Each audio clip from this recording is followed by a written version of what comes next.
전도서 6장 10절 말씀부터 12절까지 보도록 하겠습니다. 이미 있는 것은 무엇이든지 오래전부터 그의 이름이 이미 불린 바 되었으며 사람이 무엇인지도 이미 안 바 되었나니 자기보다 강한 자와는 능히 다툴 수 없느니라.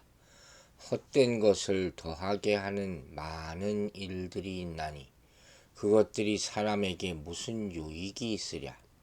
헛된 생명의 모든 날을 그림자같이 보내는 일평생에게 사람에게 무엇이 낙인지를 누가 알며 그 후에 해 아래에서 무슨 일이 있을 것을 누가 능히 그에게 고하리요.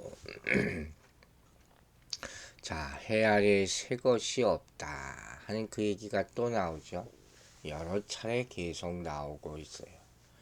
이 전도자는 여기서 이름이라는 또 개념을 들죠. 이름이 이미 불린 바 되었다. 역사의 순환이에요. 이름이라는 것도 마찬가지라는 얘기죠. 구약에서 이름을 부른다 하는 개념은 존재에 대한 인식이에요. 아니까 부를 수 있는 것이죠. 하나님이 우리를 부르신다. 우리에 대해서 아신다 하는 얘기죠. 너무 감사한 말씀이죠. 하나님이 인간 창조, 또 동물들의 이름을 아담이 지어준 행동, 이건 다 인식이에요. 지배하고 소유하는 것이죠. 이름이 불린 바 되었다는 것은 이제 그의 존재가 알려지게 되었다 하는 의미도 가지고 있어요. 즉 우리가 보는 하늘, 땅, 산, 바다, 해, 달, 별, 이게 다 옛날부터 불려오던 이름들이에요. 그렇죠? 만물이 다 그러고 사람 또한 마찬가지라는 거예요. 사람은 창조 때부터 사람, 즉 아담이라고 불렸어요. 아담은 맨이에요. 모든 사람을 다 이 아담이란 말이 대표거든요. 모든 이름의 대표예요. 또 사람이 무엇인지도 이미 안 바 되었다 하는 거예요. 즉 무슨 소리냐? 사람은 하나님의 형상대로 존귀하게 지음 받았잖아요. 그걸 우리는 인식하고 있다는 거죠. 그러나 또 흙으로 지음받아 연약하여서 죄를 지은 후에는 늙고 병들고 죽는 자가 되었다. 이것도 인식하고 있는 거예요. 사람은 피조물인 동시에 죄인이 되어버린 거죠. 그의 허무함과 불행, 인생의 모든 문제들이 다 이 죄인됨에서부터 나오는 거예요. 원래는 그렇지 않았다는 거죠. 자기 존재를 정확하게 인식해야지, 그렇지 않으면 정말로 불행한 허무한 인생을 살 수밖에 없는 거예요. 나중에 가서 깨달으니까.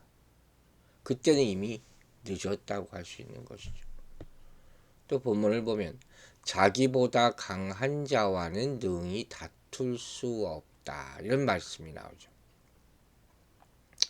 이 말은 인간의 삶의 모순이라는 거죠. 그 삶이 하나님께로부터 왔을지라도 인간은 자기 인생을 바꾸기 위해서 하나님과 다툴 수 없는 피조물이라 하는 거예요. 인간 한계에 대한 현실적인 직시라고 볼 수가 있는 것이죠. 그래서 사람은 하나님 앞에서 절대로 교만해서는 안 되는 거예요. 사람은 자기보다 강한 자, 즉 창조주 하나님과 다툴 수 없는 존재입니다. 이 창조주 앞에 두려움과 겸손함으로 엎드릴 뿐이에요. 그러나 아브라함은 자신을 티끌 같다고 고백을 하지 않습니까?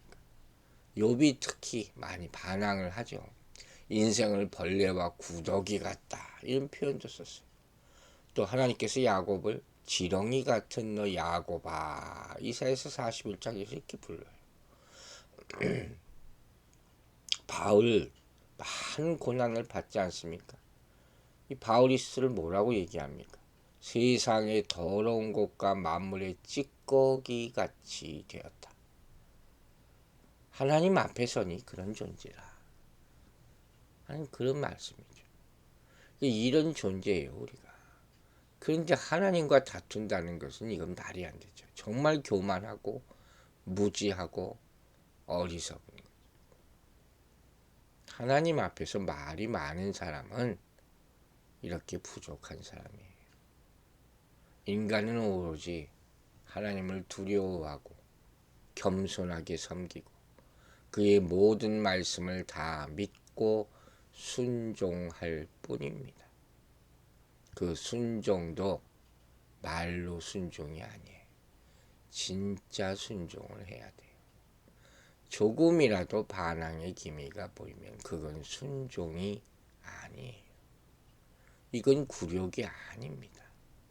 이 사실을 철저히 인정할 때 비로소 하나님의 축복이 임하게 되는 것입니다. 여러분, 인간들은 자신의 미래에 대해서 몰라요. 그래서 자꾸 점치러 다니는 거예요. 이 불확실한 미래 때문에 불안해하고 또 그래서 무엇인가를 자꾸 만들어서 그 우상이죠. 그 불안을 이겨내려고 하는 거예요. 기대려고 하는 인간이라는 게 그런 존재라니까요. 하지만 우리의 미래를 정말로 아시는 분은 창조주 하나님이세요. 그분이 어제도 오늘도 내일도 계신 분임을 믿으시기 바랍니다. 이렇게 이름이 불린 바 되었다 하는 말씀은 하나님이 그 사람의 됨됨이를 모두 알고 계신다 하는 그런 뜻이에요. 이 말씀을 경외함으로 받아들이게 되기를 주의 이름으로 축원합니다. 여러분, 피조물로서 인간은 왜 나를 이렇게 만드셨습니까? 이렇게 말할 수가 없어요. 내 인생이 왜 이럽니까? 이것도 들여다보면 문제가 많은 컴플레인이에요. 자기 스스로 망친 인생도 많고 하나님의 뜻대로 살지 못해서 그렇게 된 인생도 많기 때문이죠. 잊지 말 것은 토기를 만드신 분은 토기장이라는 거예요. 토기장이 마음대로예요. 진흙이 토기장이와 다툴 수가 있겠습니까? 우리가 해야 될 일은 오직 그분의 주권을 인정하고 그분의 섭리 안에서 활동하는 것이. 여러분, 우리가 부정하면서 바꾸어야 할 현실이 있을 수 있지만 인정하며 따라가야 할 인생이 있는 거예요. 그걸 알아야 돼요. 우리는 하나님의 주권을 인정해야 돼요. 그분을 경외해야 합니다. 이제 11절을 보면 인생을 헛된 것이다, 헛된 생명이다 이렇게 표현하고 있는데 실제로는 모순과 한계가 있는 인생이 헛되다 하는 것이죠. 인생은 모순이에요. 모순의 연속이에요. 이게 우리가 미래를 알 수 없다는 사실에서 다시 한번 확인이 되는 거죠. 그 많은 교육을 받았는데 왜 이렇게 모르는 게 많을까요? 그죠? 이게 아이러니고 이게 모순이죠. 이게 우리 인간의 한계예요. 솔로몬이 얘기하는 거잖아요. 다른 사람도 아니고. 솔로몬이 수많은 경험을 해본 사람이 안 해본 게 없어요. 안 만들어 본 게 없어요. 참 인간으로서 대단한 사람이죠. 그러나 사람이 말이 많으면 헛된 말 늘어난다. 일이 많으면 헛된 일이 증가한다. 그랬어요. 이게 문제죠.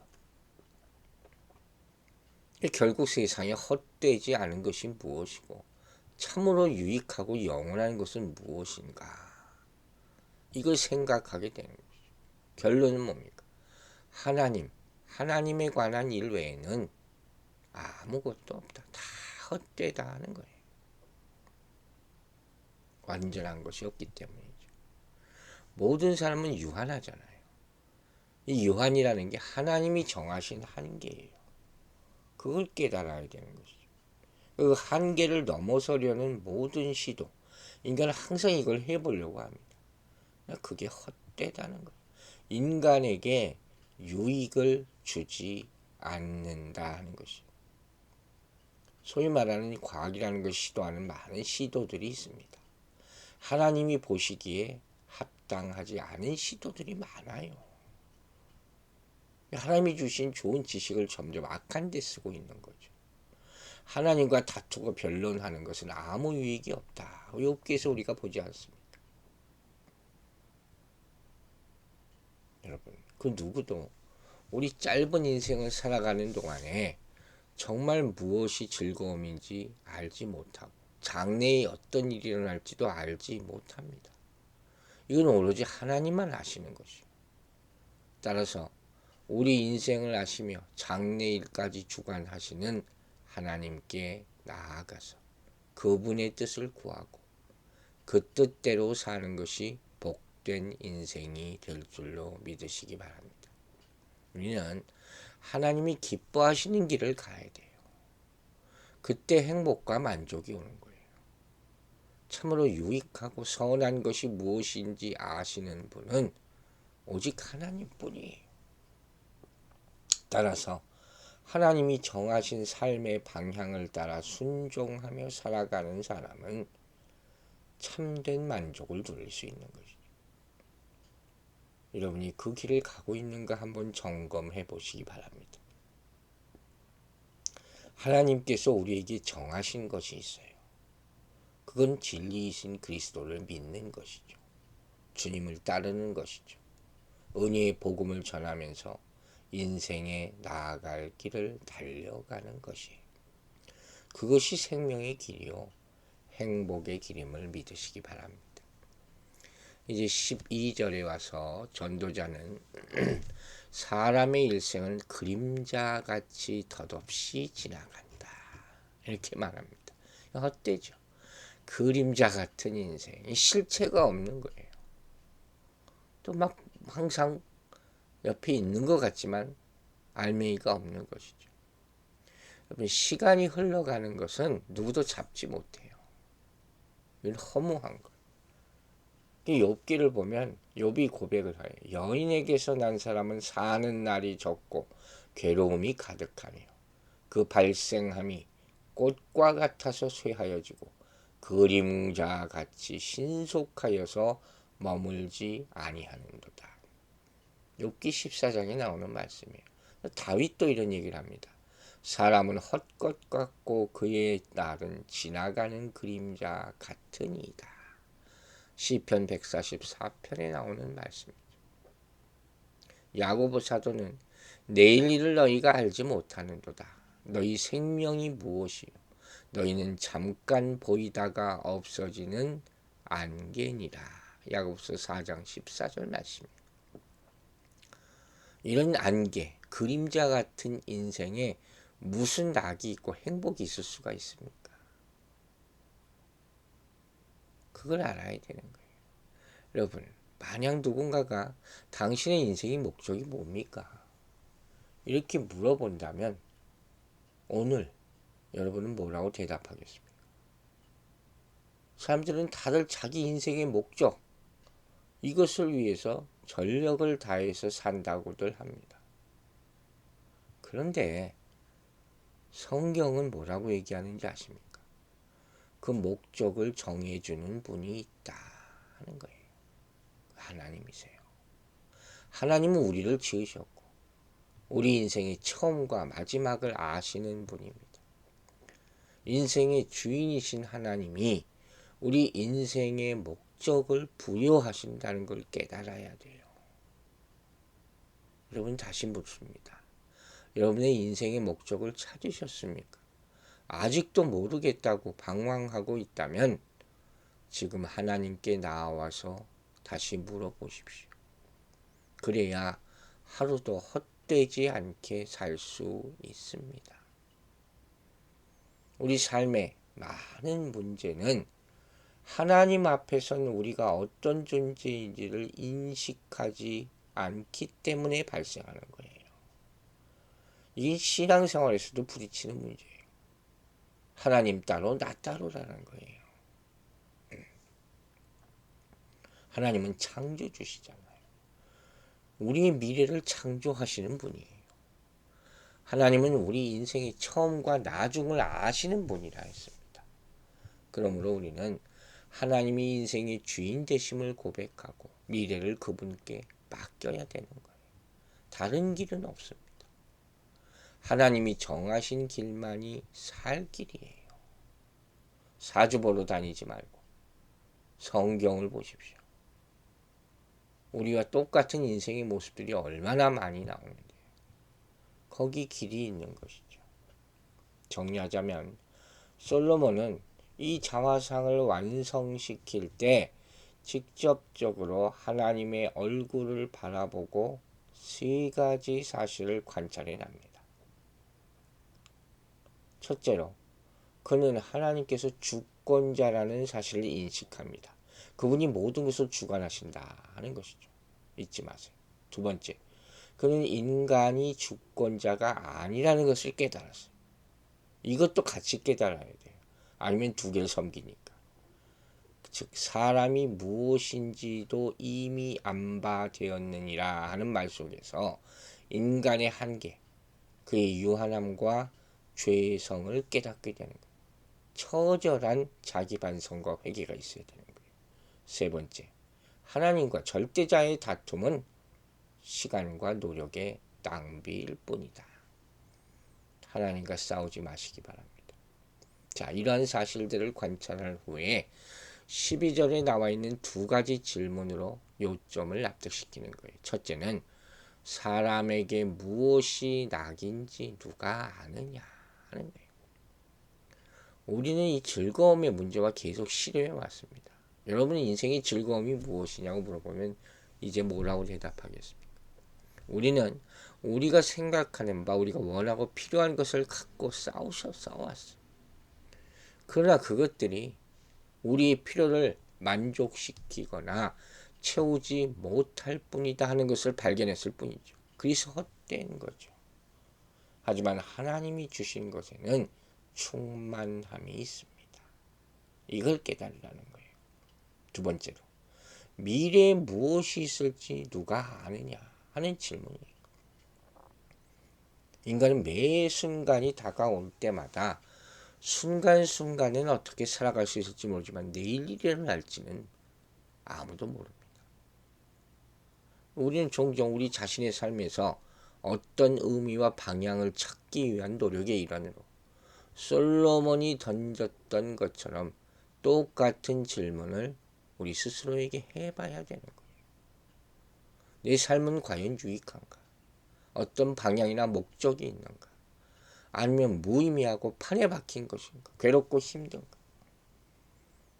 오직 하나님만이 인간의 삶에 지속적인 목적을 줄 수가 있습니다. 여러분, 이걸 깊이 한번 생각해 보세요. 계속 하나님이 말씀을 주시는가? 계속 간섭하시는가? 계속 성령이 이끄는가? 이걸 체험하시기 바랍니다. 그래야지 완전히 의지할 수 있게 되는 거예요. 숨 쉬는 것처럼. 그런 축복이 임하게 되기를 바랍니다. 여러분, 당신은 미래에 대해서 어떻게 생각하고 있습니까? 내일 무엇이 일어날지 두려워하고 있습니까?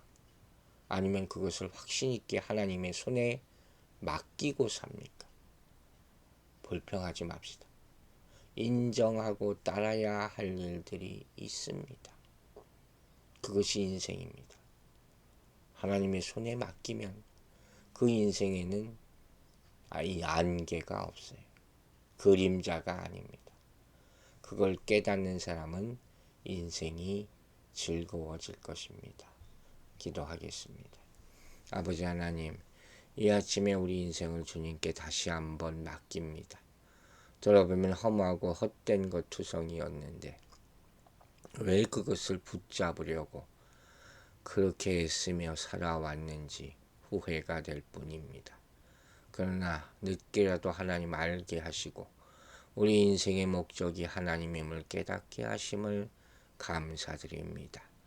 그것을 보는 순간 우리 앞에 환한 빛이 비춰지고 우리 마음에 꺼지지 않는 그런 갈망함이 정말 이제는 주님이 주신 것으로 완전히 채워져서 그 목마름이 가셔지고 생수의 강이 흘러넘치는 인생을 살게 하여 주실 줄로 믿습니다. 우리가 현실에 부딪히는 모든 문제를 어찌 감당하며 우리 장래 문제를 하나라도 알 수가 있겠습니까? 그러나 우리를 지으신 분이 하나님이요 하나님이 우리에 대한 인생 계획과 목적이 있다는 것을 아는 그 순간부터는 삶의 이유가 있고 가치가 있음을 깨닫게 하여 주실 줄로 믿습니다. 또 새로운 한 주간 살아가는 동안에 하나님께서 말씀을 통해서 인생의 목적을 알게 하여 주시고 내려놓을 것과 붙잡아야 될 것을 구별하게 하여 주시옵소서. 특별히 우리 연약한 인생과 영혼들을 위해서 기도할 때 하나님께서 함께 하여 주시고 또 그 기도를 가장 우선적으로 들어주시며 생명의 길로 영생의 길로 인도하여 주시옵소서. 감사드리며 예수 그리스도의 이름으로 기도했습니다. 아멘.